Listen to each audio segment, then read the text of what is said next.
Okay, Assalamualaikum semua. Pada minggu ni kita akan masuk new chapter, which is chapter baru kita adalah chapter 2, calculate ataupun measuring national income. Calculating national income and output. Okay, so first of all, sebelum masuk national income, pendapatan negara, macam mana nak kira, apa formula dia, sebelum masuk tu kita kena tahu dulu pertama circular flow of income. Circular flow of income ataupun orang panggil macam mana datangnya pendapatan tu. Kita duk sebut pendapatan negara tu bagus. Jadi datang daripada mana pendapatan tu? Okay. Dia ada dia ada 4 sektor. Okay. First A, 2 sector economy. 2 sektor di mana ada household and firm. Kita assume pendapatan negara ni datang daripada 2 sektor ni, daripada individu, household ataupun individu dan juga firma, peniaga. Diorang dua ni yang menyumbang kepada pendapatan negara. Yang kedua, 3 sektor ekonomi, datang daripada household, firma dan juga government.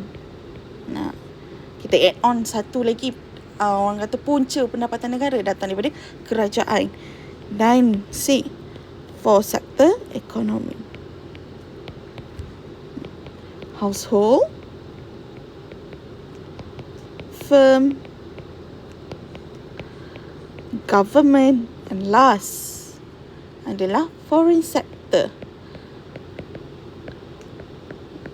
Ataupun senang cakap dia import export. Import and export. Import simbol dia saya akan guna M. Export simbol dia adalah X. So you tahulah, kalau saya letak X tu adalah export, M tu adalah import. Okay. So ini adalah sektor-sektor yang menyumbang kepada pendapatan negara. So benda ni ada cerita dia. Macam mana cerita dia? Okay. Kita masuklah dulu yang pertama, which is tebal. 2 sektor, which is ada household dan juga firma. Tadilah firm. Allah. So apa cerita dia? Okay, let's say you ada household, rumah. Okay, household. Dan you ada firma. Macam ni, nak buat kilang, bentuk kilang lupa dah. Asal kepu-kepu lah gitulah. Okay, so ini firm contoh. Okay, so diorang ada jalan cerita lah antara diorang ni. Apa jalan cerita dia? Let's say ini adalah firma buat roti, kilang roti contohnya. Kan? Okay, kilang roti. Okay, so antara household dengan firma. Okay, firma bila dia nak buka kilang roti, dia dah buka dah nak kilang roti apa semua, dia perlukan apa daripada household? Dia of course perlukan pekerja daripada household. Jadi household pergi kerja. So dia pergi bekerja. So household now supply. Factor of production. Ingat balik factor of production kita ada 4. Land, labor, capital, entrepreneur. So dalam konteks kita adalah labor. So bila household awak dah pergi kerja kan, contoh household tu awak lah, bila awak dah pergi kerja penat-penat apa semua, apa yang awak dapat? Awak dapat gaji. So firma bayar gaji. So paid, firm paid tu household paid salary ataupun wages, upah ke kan. So ini adalah cerita pertama. So cerita kedua dia apa? Okay, saya pakai pen warna lain. Okay lah. So dah settle, dah siap roti. Bila dah siap roti, takkan nak simpan je dekat dalam store, betul? Nak simpan je dekat dalam peti. Okay, so apa dia buat? pergi jual. Firma pergi jual. Siapa beli? Household juga. So, firma pergi jual. Firm sell good and service to household. So, dalam konteks contoh kita, dia jual apa? Roti. So, bila dah jual, apa yang firma dapat? Warna lain.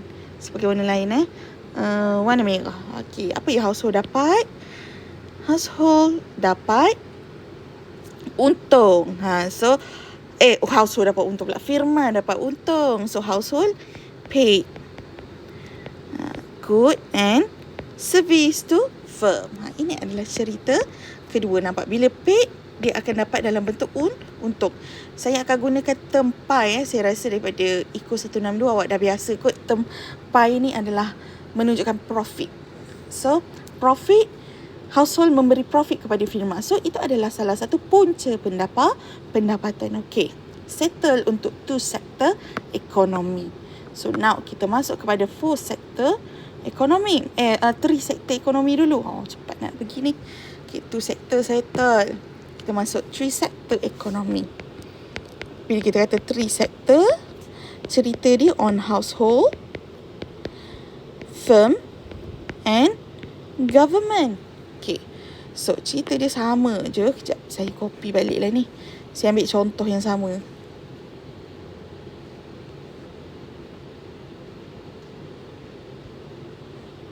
Okay. Contoh yang sama. Orang kata relationship antara household dengan firma sama. Tapi dia ada government sahaja konteks. Dia ada new character dalam ni, iaitu government. So, government. Saya buat tiang lah. Itu government. Okay. Okay. So, government. So, apa cerita pasal government? Apa kaitan government household dengan firma ni? Okay. So, kita tahu household dapat income melalui salary dengan wages. Cerita pertama. Firm dapat income daripada profit, jual beli tadi. So, government nak dapat income macam mana?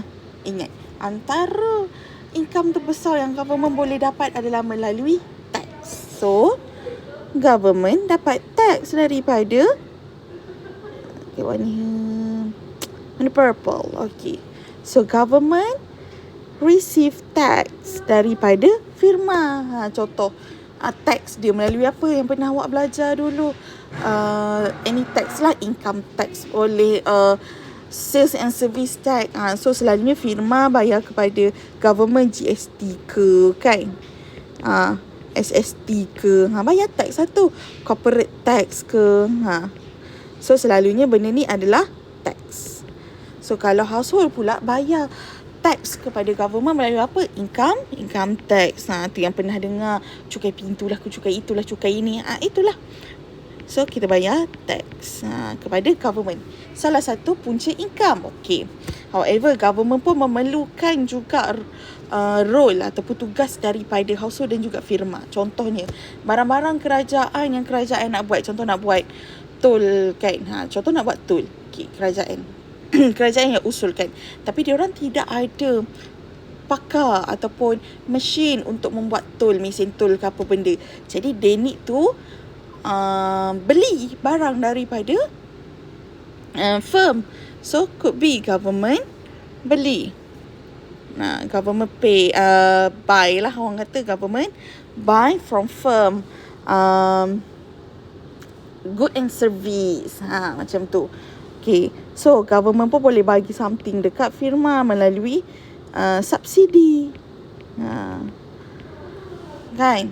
Kalau household ada tak subsidi? Ada. Terutama macam contoh waktu COVID hari tu, pelbagai subsidi kita dapat, kan? BSH, bantuan sara hidup.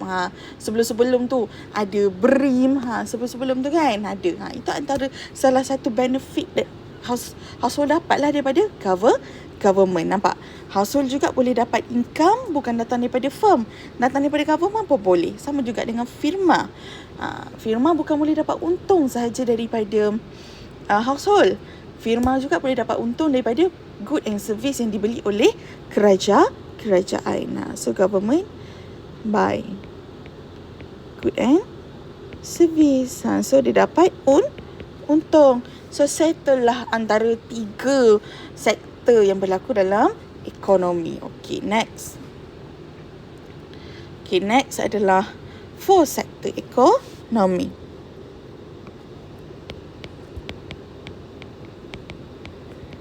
Okay, kalau 4 sektor ekonomi, kita ada household, firm, government dan new character.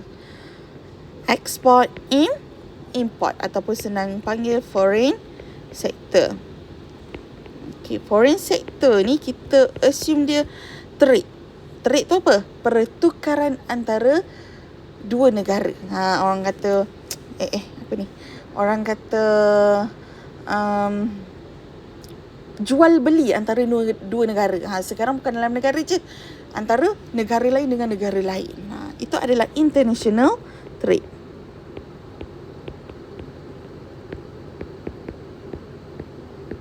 Okay, so cerita antara 3 sektor tu sama juga.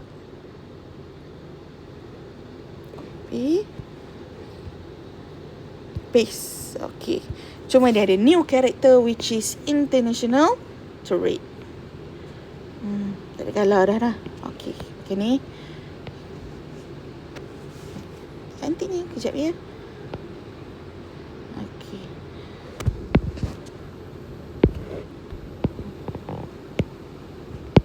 Kita buatlah kononnya ni bumi lah contohnya. Saya pemain lukis je. Okay, so international trade. Okay, so apa yang berlaku? Macam mana boleh dapat income melalui international trade ni? Okay, pertama, kita tengok dulu cerita daripada household. Okay, household. Household. Dia akan ada jual beli. Okay, ingat balik. Bila ada jual beli, ingat. Export. I tak nak guna ni. Export, kita jual. Maksudnya export, kita mengeluarkan barang kita ke luar negara. So, kita jual barang kita. Kalau import, kita beli. Sebab apa? Kita bawa masuk barang orang luar masuk dalam negara Malaysia. So, import. Okay, so now, household. Household akan export ke luar negara. Kita export apa? Export labor. Contohnya, kita pergi bekerja dekat luar negara. Pergi kerja kat Singapura. Dapat income. So, bila kita kerja, kita import apa selalunya? Household import apa? Import good and service. Kan? So, boleh juga dapat apa? Income. Y. Saya sebut income tu Y. Income daripada you bekerja. Tak kisahlah salary ke, wages ke. So, itu household. How about firma? Okay, firma pun boleh. Firma, barang-barang dia, barang-barang yang dihasilkan kadang-kadang diorang tak boleh nak dapat dalam negara. So, what they do? They import barang daripada luar. So, diimport. Import good and services from export. Dia beli barang daripada luar. Contohnya, negara Malaysia tidak ada any lagi pengeluaran enjin. Contoh kan, enjin kereta. Contoh. So, what they do? They import enjin daripada Mitsubishi. Kan? Import enjin daripada Volvo ke. Kan? Import enjin daripada Honda ke Yamaha. Masuk dalam Proton contohnya. So, kita import good and service daripada luar. So, bila kat situ, bila dah siap barang, kita ekspor balik kat luar. Contohnya, kita ekspor Proton kepada negara China contohnya. Ekspor tu jual beli. Kita jual barang ke luar negara. Okay. So, itu firma. So, how about government? Okay, government. Bercerita dia. Okay. Sama juga government. Dia. Nampak kan? Okay. Government ni buat apa? Sama juga. Dia export. Okay, silap. Saya cerita dulu import lah. Okay. Dia import barang-barang yang diorang tak boleh nak produce tu masuk dalam negara. Sama je cerita dia macam firm dan government akan export barang yang diorang boleh kepada luar negara. Negara barang kerajaan kepada luar negara. negara. Okay, faham So that's it for orang kata punca datangnya national income and output. Okay.